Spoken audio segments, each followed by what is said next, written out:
East Longmeadow Police are looking for your help in identifying the driver of a hit and run on Hamden Road. The school committee takes a hard look at its new fiscal budget. We'll tell you what's made the list and what did not. And with the roller coaster ride of temperatures lately, is it or is it not okay to go on the ice? Those stories and much more just ahead on ELCAT News Week in Review.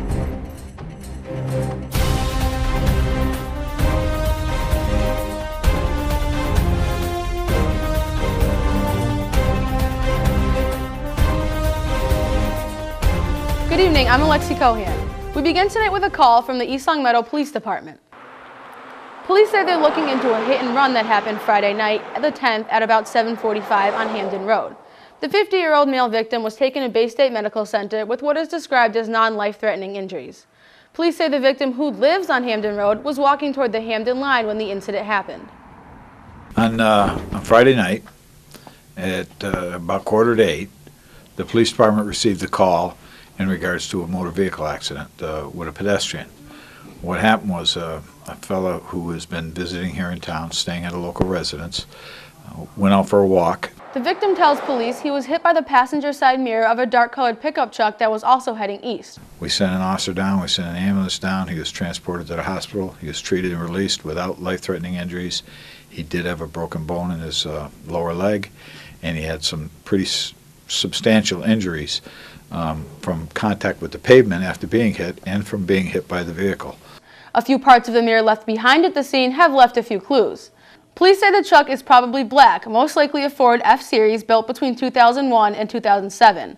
And anybody who knows someone with a truck like that, has a plow, and has a mirror missing, we'd appreciate a little help, phone call, something to help us out here to see if we can find out who was driving the vehicle and whether or not, what their reaction was to that, why they might have left and not stopped to help. The victim tells police the pickup had lights mounted on a plow frame as well. Anyone with information is asked to contact East Longmeadow Police at 413-525-5440. In other news, the East Longmeadow School Committee is hammering out its 2014 fiscal budget. With so many issues facing each school and the district in general, the chairman of the committee says they have their work cut out for them.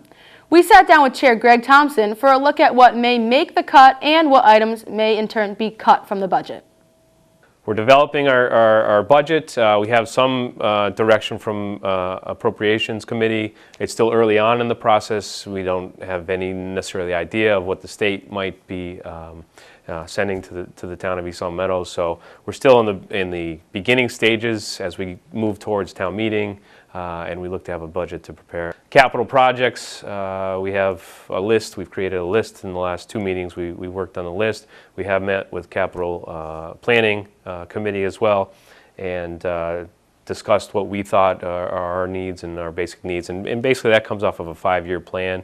When we did our feasibility study with the architectural firm SMMA that we talked about in the past, they also created a list similar to ours and actually put some dollar amounts, some real dollar amounts next to them. So that was helpful in developing our capital plan.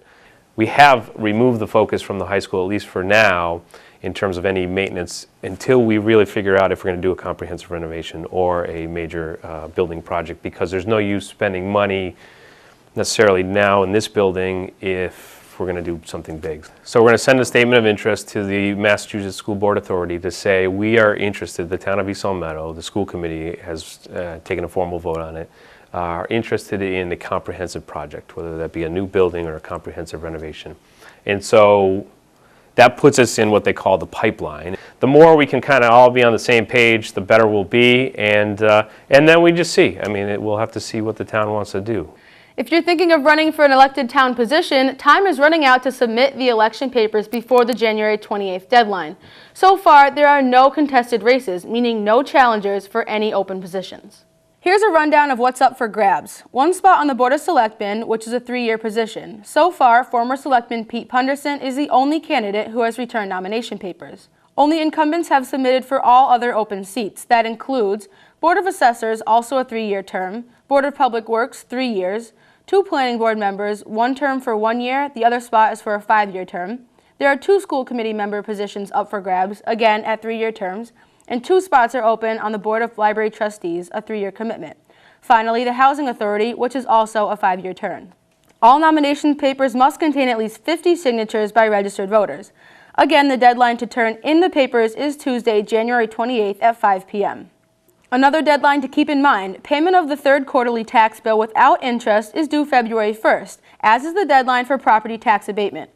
According to the town website, if you feel that your real or personal property has been overvalued, disproportionately assessed, or incorrectly classified, you have the right to apply for an abatement. That, however, must be filed with the Board of Assessors no later than February 1st.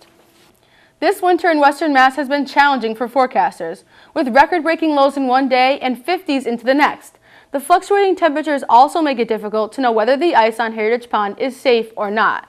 We talked to the director of the East Long Meadow DPW for the definitive word on the safety of Heritage Pond. We caught up with John Collins during a recent snowstorm. He says the DPW is extremely diligent when it comes to checking the thickness and safety of the ice. We check it every day. We call the town hall and let them know where the ice is, and so if people call in, they can relay that to them. But the unsafe ice signs are up and are going to stay up. Collins says signs are posted and advises would-be skaters to pay close attention to what those signs say. So when is it safe to go on the ice? Well, the unsafe ice signs come down, but there's one on each side of the pond. And really that's it. If they want to call the town hall, that information's available on a daily basis. With the forecast a bit of a roller coaster in the coming week, Collins says please watch for all the signs or call the town hall about the conditions before heading out to skate. Turning now to Spartan sports news, a few tough matchups for boys and girls varsity basketball. Sports Director Tony Santinello has our Spartan Sports Week in Review. Thank you, Lexi, and welcome East Long Meadow. A big week of sports here, and let's get right to it. The boys swim team won 2 of their 3 meets this past week, with wins over Holyoke Catholic and Palmer. Their loss came against Westfield as they stand at 4-2 on the season. The girls swim team lost 2 of their 3 meets as they dropped to 2-3-1 on the year. The boys track team lost 2 meets to Northampton and Holyoke and are 0-3 on the year. The girls track team suffered their first loss of the year at the hands of Northampton, but went on to defeat Holyoke and improved to 2-1 on the season. The wrestling team won their lone match last week over Chicopee Comp to improve to 1-1 on the season. After a 1-4 start, the boys hockey team faced off against Westfield and were able to gain a 5-5 tie against the Bombers. Joe Santinello had 3 goals to lead the way. Ben Wooski chipped in with 2 goals, and Jack McIntyre had 3 helpers for East Long Meadow. The Spartans then went on to play Agawam. Joe Santinello had a hat trick in his 2nd consecutive game, giving him 9 goals on the season. Matt Gasparini shoved away 46 shots, but it still wasn't good enough for the win as the Spartans and Brownies played to a 6-6 tie. East Long Meadow improves to 1-4-2 on the season. The girls' hoop team suffered a tough loss at home against the Lady Generals of Pittsfield, 54-50. It was a back-and-forth game throughout as Julia Decker led the way with 20 points and Danny White chipped in with 17. Tom Cronin and I were there for a post-game wrap-up and a quick word from Julia Decker. All right, here we are after a tough loss here tonight by East Long Meadow at the hands of Pittsfield High School. The Lady Generals come in here, Tom. They get a W here, 55-51. East Long Meadow drops to 4-5 on the season. Yeah, East Long Meadow was trying to go for their 3rd straight win, their 3rd straight home game as well. They have 2 more here at home. But East Long Meadow, like you said, fell short, 55-51. Some questionable decisions on the offensive and defensive side for East Long Meadow. East Long Meadow did have a lead, but then some sloppy possessions at the end of the game gave them the L this week. And that you're talking about the lead there, they were up actually 4 points. Dominique Satrap fouled out for Pittsfield there in a winning last couple of minutes of the ball game, and they end up seeing a 4-point lead go to a 4-point deficit. So things to rebuild on. The defense was was there tonight. Not as good as we've seen it in games past, though.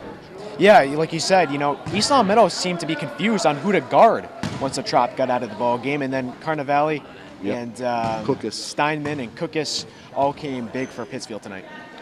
All right, so that does it here from East Long Meadow. Again, a tough one by the Lady Spartans here as they fall to the Lady Generals of Pittsfield, 55-51. Yeah, we played hard. We just need to learn how to, when we get up, to extend our lead and not let them get back into the game.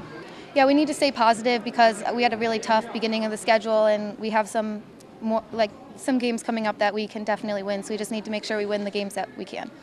Especially on the defensive end as they strive for postseason play. Amherst will come to East Long Meadow on Friday night. The Lady Spartans are now 4-5 on the season. And the big story this week is senior Lou Rodriguez gunning for 1,000 career points. Rodriguez has been a starter for East Longmeadow since his freshman year and needed just 21 points to crack the elite plateau.